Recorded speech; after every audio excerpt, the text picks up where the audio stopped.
Kali ini kita akan cakap tentang macam mana untuk memberi makna kepada satu-satu naskah yang sukar difahami. Dalam kita berlakon, kadang-kadang kita dapat naskah yang terlalu puitis. Kadang-kadang kita dapat naskah yang bahasanya lebih lama. Maksudnya macam contoh naskah-naskah Greek, naskah-naskah Shakespeare, naskah apa lagi, naskah-naskah lama. Brecht misalnya, naskah-naskah lama. So bila kita dapat naskah-naskah lama ni tadi, kita sebagai pelakon, naskah-naskah klasik ni tadi, kita sebagai pelakon, untuk menyampaikan benda yang hendak disampaikan oleh naskah itu tadi, dia jadi satu kesukaran kepada kita. Kalau kita tak faham apa benda yang disampaikan, akhirnya nanti, you berlakon bagus, you punya lakonan memang nampak okey dan sebagainya, tapi you tak rasa puas. You rasa macam lakonan itu kurang menarik. Okay? Sebab akhirnya, you cuma melepaskan dialog. Lepas, cakap. Kan? Dia tak dialog itu tidak diberatkan, tidak diberikan elemen-elemen, tidak diberikan apa yang kita katakan sebagai rasa, tidak diberikan nikmat dalam dialog itu tadi. Dan benda ini berlaku. Dan kita rasa macam, kita sebagai pelakon, kadang-kadang kita rasa macam benda itu betul lah tu. Kan?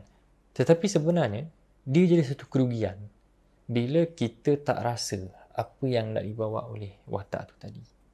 Sebab, you main cakap je. Sebab dalam fikiran you nak habiskan dialog je.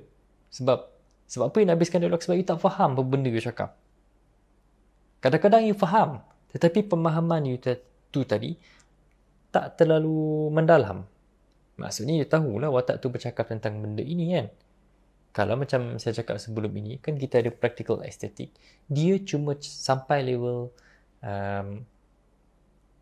literal. Maksudnya apa yang dibuat itu je. Dia tak lebih daripada itu. Tidak memberi pemberat kepada dialog ataupun skrip itu tadi. Jadi kalau itu adalah naskah-naskah yang berat, naskah-naskah yang puitis, apa yang pelakon kena buat? Kalau naskah-naskah begini, saya tengok yang ikut pengalaman saya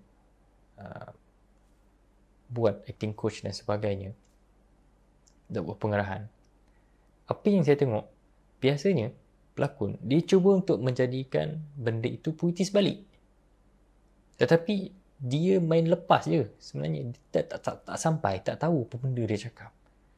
Jadi perkara paling penting untuk mana-mana pelakon ialah untuk mengubah dialog itu tadi. Okay. Ini untuk diri sendiri. Maksudnya dialog itu masih dialog yang sama. Kita pakai dialog yang sama. Tetapi mengubah itu kepada bahasa harian. Bahasa sehari-hari. Maksudnya kalau contoh, juga mustahil bagiku menggapai bintang di langit, menjadikan hantaran syarat untuk milikimu. Semua itu sungguh aku tak termampu. Okay.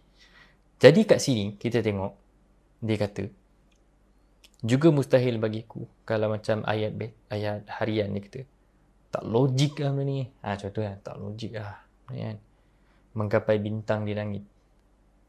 Jauh sangat tu kan. Macam tu kan, macam benda ni dah luar aku punya keupayaan. Aku tak boleh lah. Tak boleh. Dia jauh sangat. Tak logik. Kan? Menjadikan hantaran syarat untuk milikimu. Benda yang kau tak tercapai tadi tu menjadi satu benda yang untuk dicapai matlamat untuk kahwin perempuan tu tadi. Kan? Lepas tu semua itu sungguh aku tak termampu. Senang cerita, kau tak ada duit untuk settlekan perkahwinan ni. Jadi, ini ayat puitis dia kan. Tapi kalau dalam bahasa yang lebih moden, you ubah tu supaya macam mana kau bercakap kau tak ada duit dalam kehidupan seharian betul. Macam mana kau nak cakap kau tak ada duit? Dan duit itu sangat-sangat penting untuk kau berkahwin, misalnya. Macam mana kau nak cakap? Itu yang you kena tukar. Bukan tukar dialog you kena bawa emosi tu tadi, emosi yang apa kau tak ada duit tu tadi, yang kau rasa macam banyak sangat jauh sangat benda ni, kira macam kau tak termampu sebenarnya, tak termampu untuk dapat dia sebenarnya. Jadi itu pemberat itu tadi, itu motivasi itu tadi, dibawa dalam naskah itu, dibawa dalam naskah yang lebih puitis.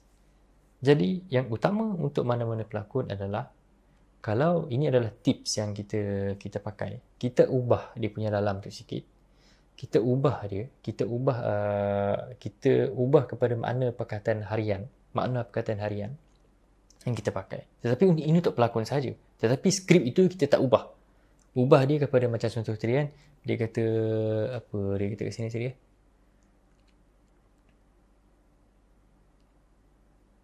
mustahil bagiku menggapai bintang di langit, menjadi hantaran kan, menjadi hantaran. Okey. Lepas tu dia kata dia tak termampu, macam tak dapat, dia tak dapat. Dia tak ada duit, dia sebenarnya tak ada duit. Macam mana nak cakap? Perasaan itu sebenarnya kita nak sebenarnya. Dan macam mana kau nak cakap dalam dia tak ada duit itu tadi? Ubah kepada bentuk, ubah kepada apa dalam naskah tu tadi, ubah dalam ayat yang dah dipentaskan tu tadi. Ayat yang dah ditulis bukan dipentaskan, ayat yang ditulis oleh penulis itu tadi. Itulah bila dia ubah tu, dibawa emosi itu tadi, barulah bawa emosi, bawa intonasi itu tadi, barulah dia memberi makna kepada orang. Sebab secara harfiahnya, kalau kita dengar benda itu dan kita dapat identify benda itu, macam oh ya, ini perasaan watak itu. Yes, ini yang sebenarnya patut watak itu bawa. So, yang penting ialah jangan sesekali lepas dialog je. Bagi pemberat kepada dialog tu. Macam mana nak bagi pemberat? Kita kembalikan balik emosi-emosi lama, kembalikan balik, kita bagi makna kepada apa ayat itu tadi. Dengan menggunakan kehidupan seharian punya makna.